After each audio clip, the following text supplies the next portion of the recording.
É um motivo de alegria poder estar com vocês novamente aqui. E nós estamos como está sendo projetado ali, grandes temas da teologia adventista. Não é dizer que esses são os únicos, você podia acrescentar outros também. Mas por isso eu não coloquei os grandes, mas grandes temas da teologia adventista. E só recapitulando, nas nossas considerações aqui não vamos ter tempo para falar do último, que é o remanescente, mas nós já consideramos Deus como o centro originador. Você pode usar algum outro termo, mas lembra que nada substitui a Deus como o centro das Escrituras, da teologia e da nossa vida. Por sua vez, o grande conflito, o conflito cósmico, é a moldura, a framework, onde as coisas acontecem tanto na história, como também na própria teologia. E há um ponto que nós devemos levar em consideração. Hoje há uma tendência de se escrever a história sem levar em conta o elemento sobrenatural, mesmo no nosso meio. Então, praticamente, tudo são questões humanas meramente. E a ação divina está sendo deixada de lado em alguma de nossas instituições. O concerto eterno, a base. Dentro desse grande conflito, Deus decidiu salvar-nos através da sua aliança, do seu concerto eterno. E então hoje nós vamos refletir um pouquinho sobre o santuário, que eu entendo ser o motivo, em inglês com F, não com V, o motivo, o tema predominante, organizador. E o pastor Edilson Valiante, que está conosco, lecionou a doutrina do santuário muitos anos. Eu até sou tentado a sair e deixar você aqui, hein? Mas o santuário como motivo organizador. O tema predominante também seria outra maneira de colocar. E eu gostaria de começar com uma pergunta. Você está preparado para expor convincentemente, ali sobrou um E que não precisaria ter, convincentemente, a doutrina do santuário àqueles que lhe indagam sobre o assunto?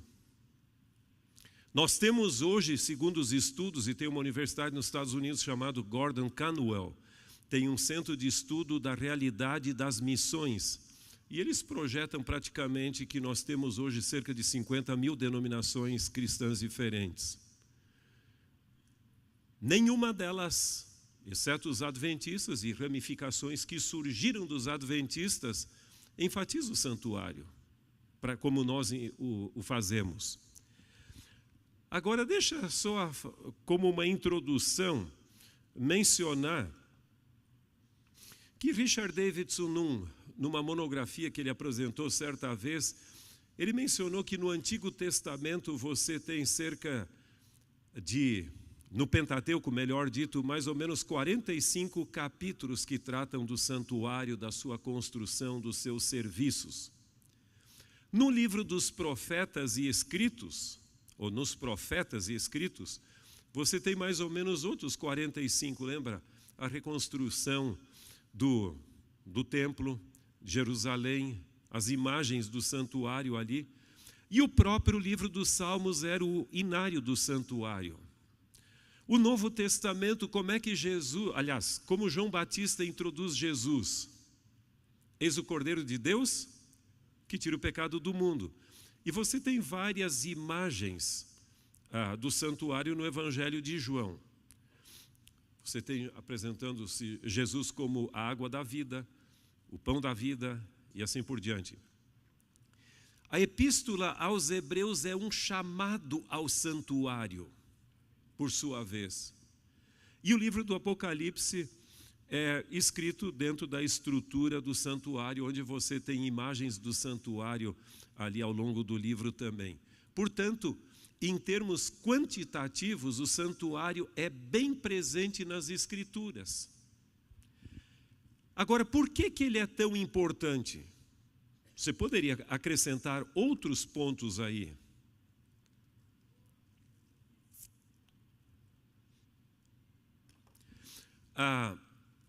Em primeiro lugar, o santuário é a morada de Deus. Você lembra o que diz ali em Êxodo 25:8? E far-me-eis um santuário para que eu possa habitar no meio de vós. Portanto, o santuário é a morada, é a habitação de Deus. E pode haver um lugar mais importante do que a casa de Deus ou o lugar de sua habitação? Eu entendo que não. Em segundo lugar, é o guardião da lei de Deus, onde é guardada a sua lei. No Antigo Testamento, e depois também, hoje, aliás, o original no céu. E você tem ali, por exemplo, Apocalipse 11:19, os pioneiros diziam: como a Arca da Aliança podia ser chamada de Arca da Aliança se não contivesse a aliança, que são os 10 mandamentos? E é o centro do plano da salvação. Você vai ver que, biblicamente, sempre a salvação é oferecida via santuário. Os altares patriarcais, o tabernáculo mosaico, o templo de Jerusalém, a cruz e o santuário celestial. E Hebreus até faz aquele apelo, né, que se alguém tem uma crise existencial, por que não ir junto ao trono da graça para alcançar socorro em ocasião oportuna? Então, se o santuário é tão presente, é um tema predominante das Escrituras e é tão relevante como nós acabamos de mencionar, por que os evangélicos e os cristãos em geral quase não falam sobre o assunto? E quando falam, é mais para criticar os adventistas até, sobre o assunto. Então, quer você queira ou não, essa é uma doutrina olvidada dentro do cristianismo. É certo que a cruz é levada em consideração, mas, no geral, a doutrina do santuário em si pouco é mencionada. Um texto básico para isso foi Daniel 8,14, que diz: e ele me disse, até 2.300 tardes e manhãs, e o santuário será restaurado, vindicado e purificado. Não vamos entrar nesse assunto que você já conhece de sobejo. Mas é interessante que havia, aliás, na compreensão dos nossos pioneiros, e Ellen White deixa bem claro isso no livro Grande Conflito também, que a transição no ministério de Cristo no santuário celestial não foi mero acidente, foi acompanhada de alguns sinais cósmicos. Entre eles, por exemplo, o terremoto de Lisboa. Por que Lisboa? Sabe que tem inúmeros livros sobre esse assunto hoje. Eu até pensei em comprar, mas é tantos que não consegui comprar tudo que eu gostaria. Mas eles dizem que Lisboa era a rainha dos mares, pela sua localização geográfica. E dali partiam praticamente as navegações da Europa. E no dia de Todos os Santos, um sábado, não domingo, como alguns dizem, um sábado pela manhã, quando as pessoas iam para a primeira missa, estavam ali, veio o terremoto e abalou a coisa. Eles não conheciam a palavra tsunami, que é mais nova, as ondas vieram também e o fogo. E nunca mais Lisboa se recuperou daquele desastre mesmo. Foi reconstruída, obviamente, mas nunca chegou a ter a mesma relevância de antes. Então, aquilo ali, o terremoto é natural, como o escurecimento do sol, da lua. Nós temos algumas possibilidades. A queda das estrelas foi um meteoro, obviamente, a desintegração de um meteoro, mas tem um ponto, não é tanto se é natural ou sobrenatural. O que realmente conta é o impacto que teve na mente das pessoas. Sabe que em relação com o terremoto de Lisboa, até Voltaire escreveu sobre o assunto. E alguns historiadores chegam a dizer que depois da queda de Roma, nenhum evento na história da Europa foi tão significativo como o terremoto de Lisboa. Econômica, socialmente, politicamente, religiosamente, filosoficamente e assim por diante. Bom, mas dá a impressão que o tempo era solene. Mas você tem algumas pessoas que dizem o seguinte: não. Esses sinais devem ocorrer antes da segunda vinda. E os pioneiros se anteciparam tentando datar eventos ali ou escolher eventos daquela época, quando em realidade isso deve preceder a segunda vinda de Cristo. Até tem uma tese defendida na Andrews de um tal de um coreano, Kikom Kim, que defende essa ideia. Mas em realidade, o doutor William Shea escreveu um pequeno artigo na revista Ministry que diz: no Apocalipse você tem sinais cósmicos em vários lugares, até nas pragas. Mas o único lugar onde aparece essa sequência terremoto, sol, lua, estrelas, é na abertura do sexto selo. E só a título de curiosidade, Guilherme Miller ele menciona o Brasil nos seus escritos. E ele até diz que a fuga da família real lá de Portugal para o Brasil foi o cumprimento dos reis da terra se escondendo, né? É lógico que nós não chegaríamos a esse ponto aí, mas pelo menos essa sequência não é a segunda vinda. Além disso, você vai ver que em Lucas capítulo 21, eu vejo uma distinção bem clara entre sinais, no verso 25, sinais cósmicos, e no verso 26, você tem o abalo das potestades do céu. Então, podem haver sinais antes da segunda vinda? Eu entendo que sim. Mas, em realidade, esse lado cataclísmico, em relação com a segunda vinda, não serão meramente ali sinais passivos, mas as potestades do céu serão abaladas. E o grande conflito faz essa distinção também bem claro entre os sinais e o abalo das potestades. Então, esses são sinais do tempo do fim. Que o tempo não era meramente cronós, mas escatom, ou seja, tempo solene, um tempo especial.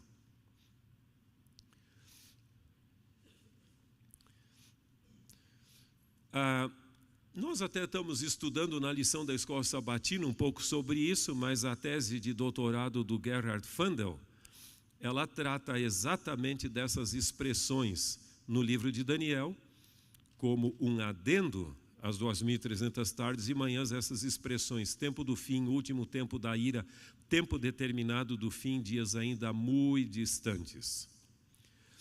Mas vamos em frente. Guilherme Miller, ele não tinha interesse nas profecias bíblicas inicialmente. Ele realmente foi criado num lar batista, depois aderiu às sociedades literárias dos deístas, que liam os filósofos, e a mãe se preocupava muito com ele. Vocês já estudaram isso, então não vem muito ao caso, mas, por exemplo, teve a guerra, da qual ele participou como capitão de um pequeno grupo. Mas eu só coloquei ali no slide o livro que o levou a uma conversão. Eu achei interessante porque a mãe dele combinou que quando o pastor não estivesse, ele lesse o sermão. Eu tenho até um exemplar, lógico, não o dele, que foi usado, mas a mesma edição.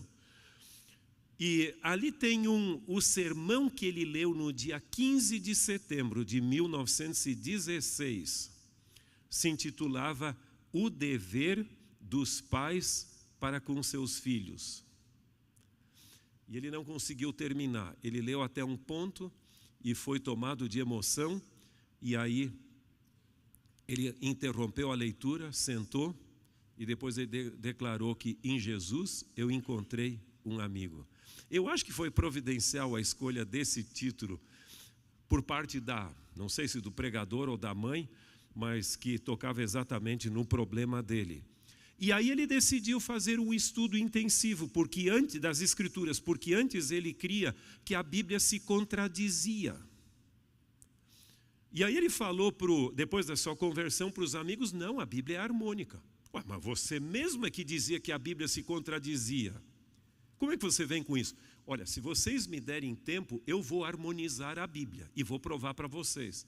E aí nesse desafio, ele gastou 2 anos, 1816, 1818, estudando intensivamente. É óbvio que para harmonizar a Escritura, o elemento mais desafiador é o quê? O elemento profético, né?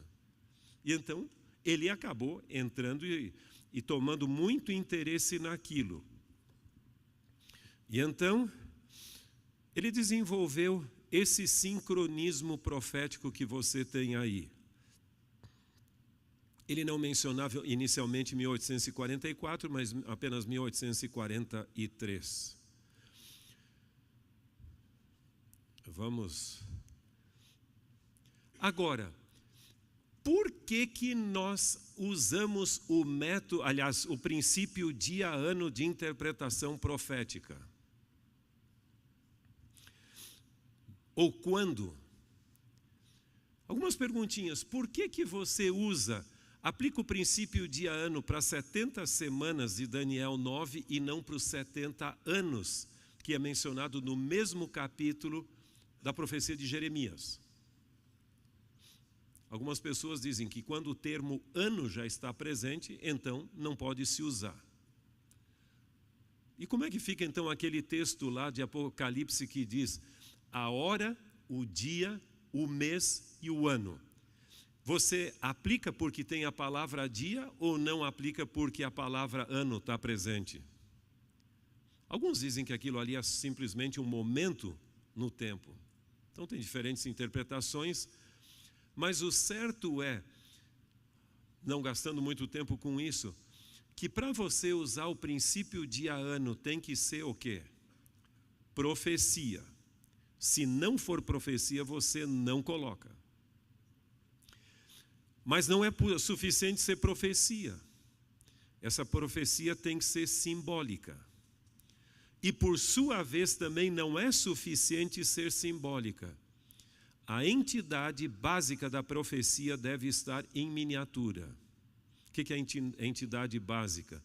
Pode ser um animal, pode ser uma pessoa, um animal, um chifre, algo assim.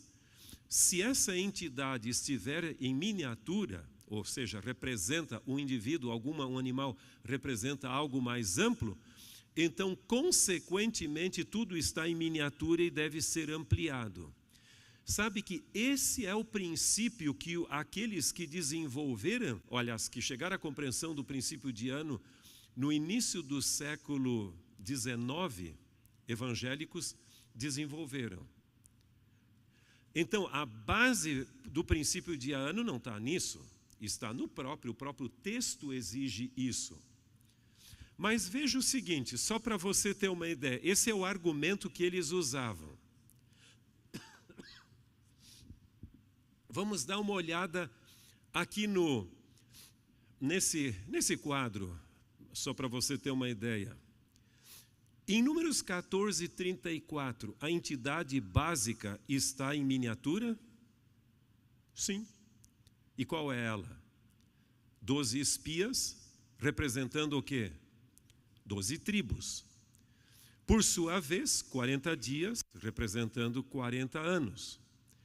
Em Ezequiel 4, Deus pede para o profeta se deitar, eu creio que é no lado esquerdo, representando ele como indivíduo, representando a nação de Israel, 340 dias, que simbolizam 390 dias, representando 390 anos.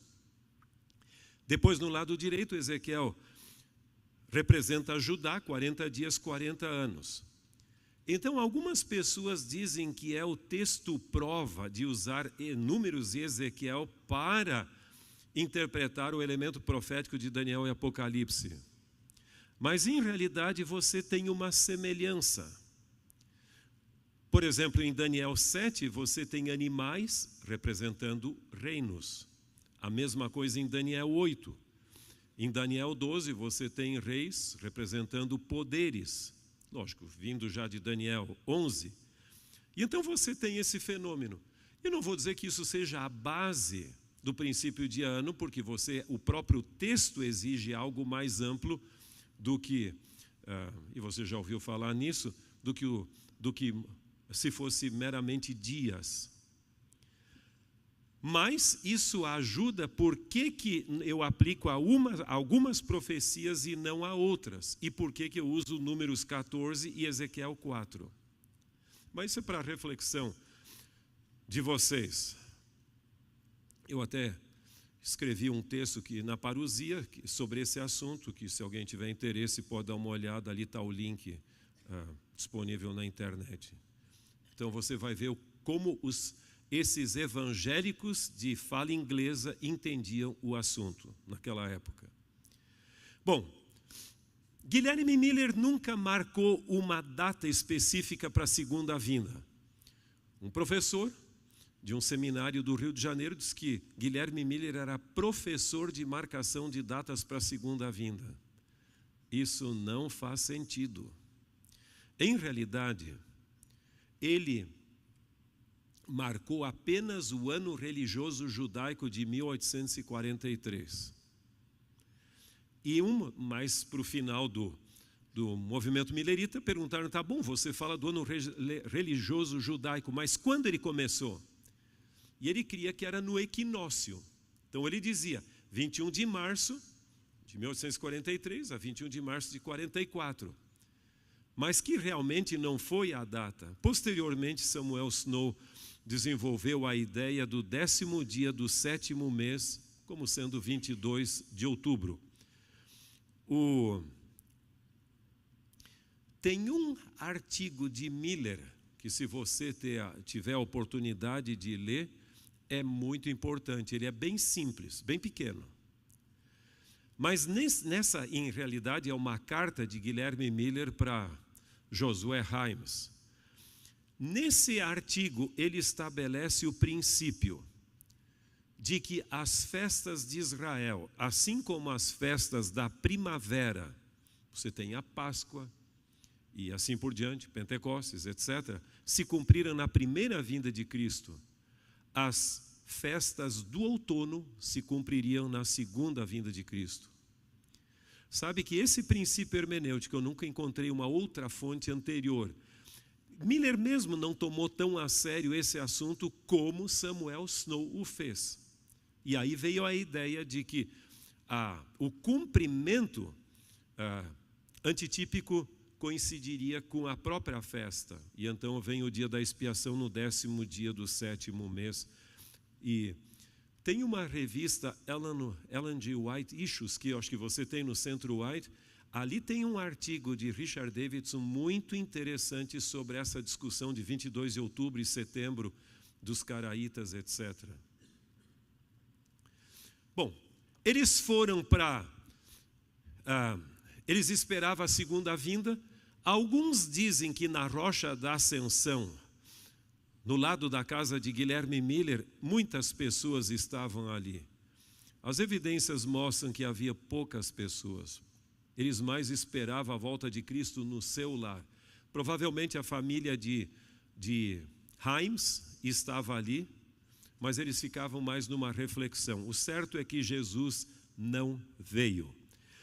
E depois, o grupo em Port Gibson, com Hiram Edson, Crozier e Hahn, estudaram o assunto. E então esse assunto foi publicado primeiramente no Day Dawn. Hoje se tem esse número da revista que não se conhecia antes, publicado na revista teológica da Andrews, uma transcrição dele. Vamos com calma, né? E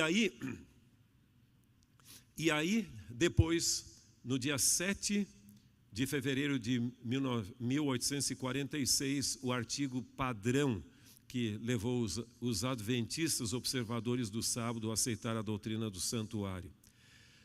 Agora, nós somos criticados por muitos da seguinte forma: o adventismo já surgiu de um equívoco. Portanto, ele deve ser um erro na sua própria base. Eu digo, cuidado com esse tipo de afirmação. Vamos ao seguinte.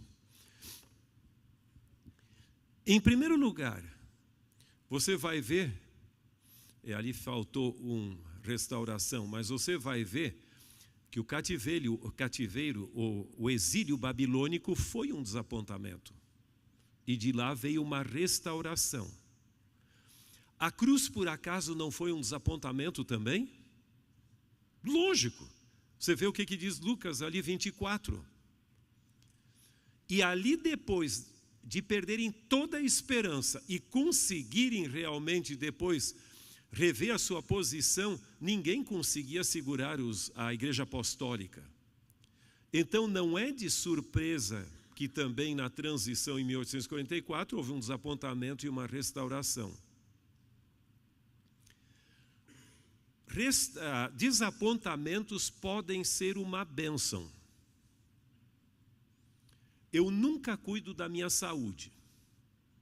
Não durmo direito, não faço exercício, como qualquer porcaria aqui, até que a coisa bate na minha porta.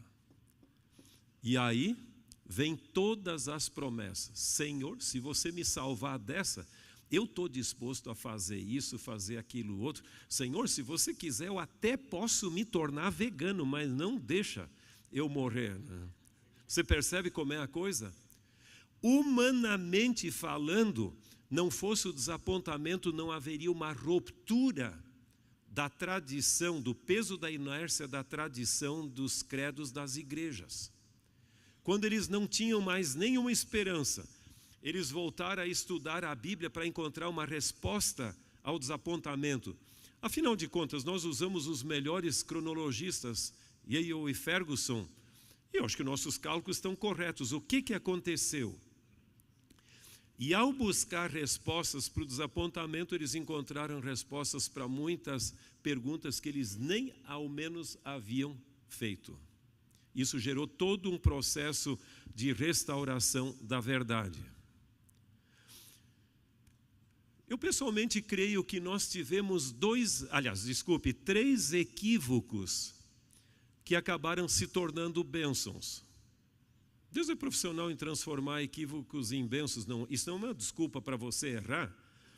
Mas, por exemplo, o desapontamento contribuiu para gerar uma ruptura com a tradição.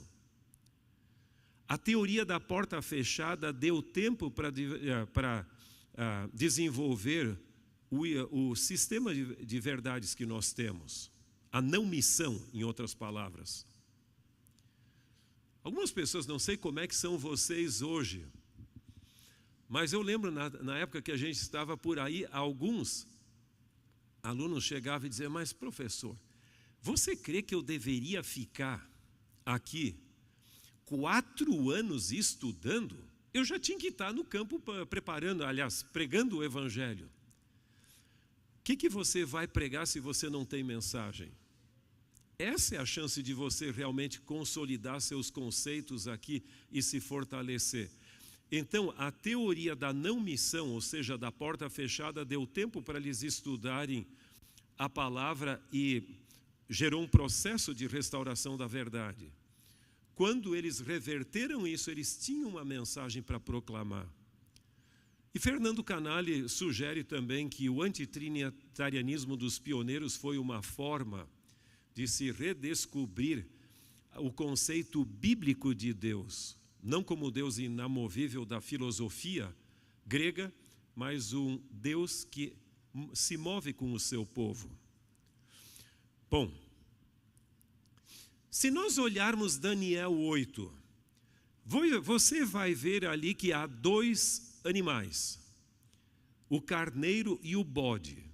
E esses 2 animais, eles se encontravam nos rituais daquela época no dia da expiação. Então, o próprio conteúdo, os animais mencionados ali já sugere de alguma forma, mesmo que seja indiretamente, o dia da expiação. Depois vem a profanação. E ali você tem o ataque de um poder que se chama chifre. Ele começa pequeno, mas não continua pequeno. Até hoje, na cabeça de muitos de nós, é o chifre pequeno. Mas ele cresceu muito até atingir as estrelas do céu. Tem uma dimensão cósmica. Então ele se voltou contra o exército dos céus, o príncipe do exército, que é também sacerdote, o diário, ou contínuo, o lugar do seu santuário e a verdade. E então, no verso 14, vem a reversão desta profanação do santuário, que não é meramente a contaminação legal, mas a profanação ilegal pela apostasia, poder da apostasia. Vamos em frente. Veja, aqui é um diagrama para tentar ilustrar mais ou menos o que aconteceu ao longo da história. Se você for ver como começa a história dos altares, com 2 irmãos. Você tem Abel e Caim. Eu soube que alguém foi convidado uma vez para uma refeição, um almoço no sábado, e aí perguntaram para ele: você quer uma comida à la Caim ou à la Abel? Você sabe que ali a coisa se inverte, né? Mas veja, 2 irmãos, um seguindo o plano de Deus e o outro a falsificação. Como começa a história do tabernáculo? Com 2 irmãos. Moisés recebendo as instruções lá em cima, no monte, e depois Arão já com a sua falsificação, contrafação pronta lá embaixo. Só que a história do templo não começa com 2 irmãos, mas com o mesmo indivíduo. Salomão, ao mesmo tempo que constrói o templo de Jerusalém, em 1 Reis capítulo 8, ele tem aquela oração tão bonita de dedicação do templo, onde ele diz: Senhor, nem os céus te podem conter, quanto mais essa casa. Você vira a Bíblia para o capítulo 11 de 1 Reis, e o mesmo indivíduo construindo templos para suas mulheres pagãs. Então, você vai ver esse duplo, como é que eu vou dizer, essa tensão entre a verdadeira linha do santuário e a falsificação. Agora, é dito no texto que surgiria um poder, e lembra que em Mateus 24 até diz: quando virdes a abominação de que falou o profeta Daniel. Eu creio que você não tem outra forma de fazer cumprir isso a não ser no sistema papal, não no papado.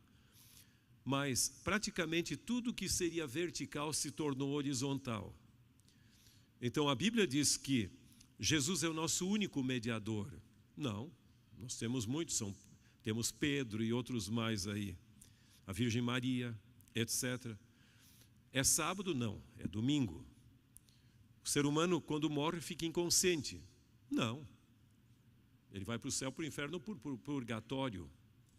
Então você tem todo esse sistema, o sacrifício da missa, a tal ponto que a reforma protestante foi normalmente datada com a supressão da missa nos países do norte da Europa, porque a missa era uma repetição do sacrifício de Cristo. E aí pergunta, até 2.300 tardes e manhãs, e o santuário será purificado. E então surge um movimento de restauração da verdade como conectada ao santuário ali no final desse período das 2.300 tardes e manhãs. Você podia me perguntar de onde eu tirei essas ideias. Isso é óbvio, já estão na Bíblia, né? Mas de onde saíram essas ideias? Você podia ser tentado a dizer de Ellen White. Mas, em realidade, quem me chamou mais atenção para essa linha de falsificação do verdadeiro ali foi Lutero. Lutero não fala de um santuário literal no céu, mas do sacerdócio de Cristo. E veja só, o que ele diz. Bom, esse artigo saiu, a tradução de um artigo que saiu, aliás, de um capítulo de um livro que saiu também publicado A Reforma Protestante, se alguém quiser dar uma olhada no que Lutero diz sobre o assunto. Mas vamos em frente. Você não chegaria a esse ponto de dizer o que o Lutero escreveu. Mas veja o que ele diz. Dentro desse sacerdócio santo, glorioso, feliz e gracioso de Cristo, o porco do diabo, o Papa meteu o seu focinho e tudo mais, não apenas o contaminando, mas o destruindo e o suprimindo completamente, estabelecendo outro sacerdócio, um de si mesmo, juntando de todos os demais sacerdócios pagãos como que um ensopado de abominações. Você não diria isso, né? Mas Lutero não era muito ético, né, nesse respeito. Essa é só uma citação para você ter uma ideia do que ele tinha. Ele chega ao ponto nos seus escritos de usar um pouco do método alegórico para dizer que o poste-ídolo do Antigo Testamento, que Baal representava as universidades católicas, que outro representava isso, as ordens mendicantes e assim por diante. Lógico, nós não iríamos nesse ponto, mas você vê o Espírito, ele captou essa ideia de uma falsificação do santuário celestial, ou melhor dito, do sacerdócio de Cristo. Veja o que Ellen White diz. A verdade para esse tempo é ampla em seus contornos, de vasto alcance, abrangendo muitas doutrinas. Essas, porém, não são unidades destacadas de pouca significação. São unidas por áureos fios, formando um todo completo, tendo a Cristo como centro vivo. Então, aqui você vai ver que a verdade para esse tempo é um todo completo. Esse texto nós já lemos antes, mas é o meu texto predileto de Ellen White, onde ela diz: Cristo, seu caráter e obra, é o centro e a circunferência de toda a verdade. Ele é a cadeia que liga as joias e doutrina, nele se encontra o inteiro sistema da verdade.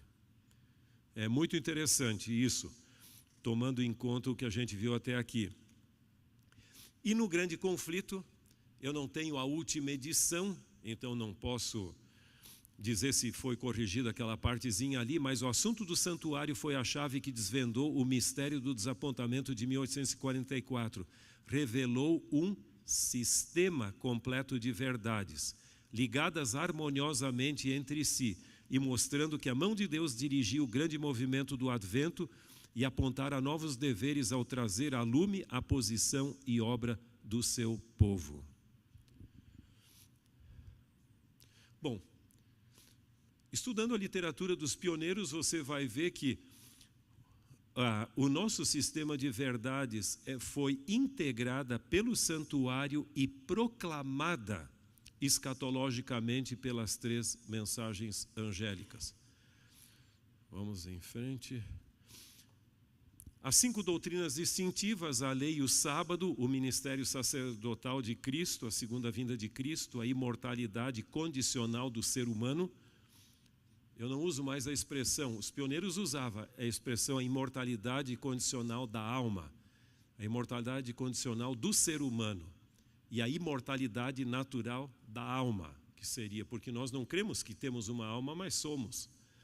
E o dom profético de Ellen White. Mas eu creio que o santuário tem a possibilidade de integrar as nossas doutrinas como um todo. Deus, os anjos, o Espírito Santo e assim por diante. Poderia ser avançado, poderia ser colocado também.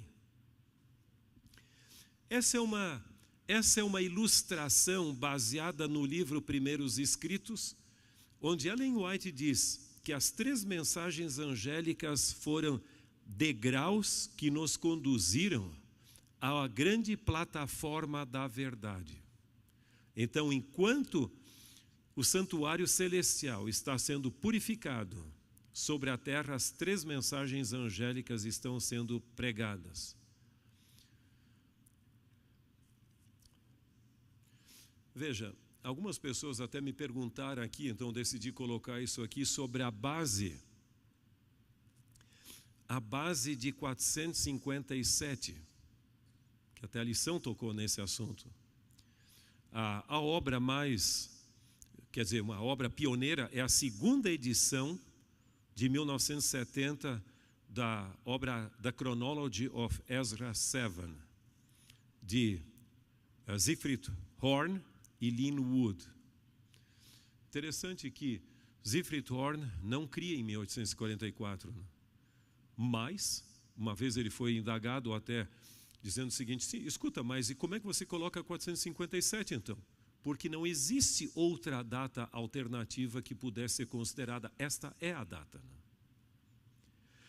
Depois tem outro material, uma tese do Brempon, ali sobre a cronologia de Daniel 9. Eu creio que a biblioteca tem isso, e se não tiver, está disponível online no site da Andrews.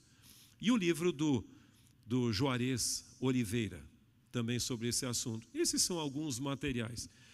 Quanto ao pensamento dos pioneiros, ali, esse material também trata do assunto, como as doutrinas foram integradas ao santuário e depois as 3 mensagens angélicas. Bem, eu creio que isso é simplesmente uma introdução para vocês continuarem estudando. E essa é uma das nossas grandes contribuições para o mundo.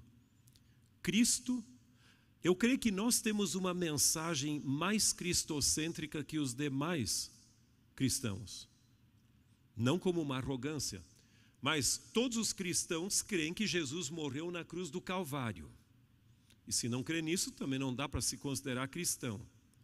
Muitos deles creem que Jesus vai voltar a 2ª vez, mas não têm uma ideia clara do que Jesus está fazendo hoje.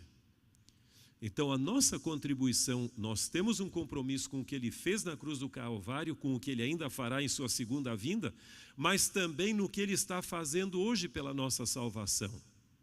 E que Deus nos ajude para nos comprometermos e termos uma visão bem clara desse tema. Amém.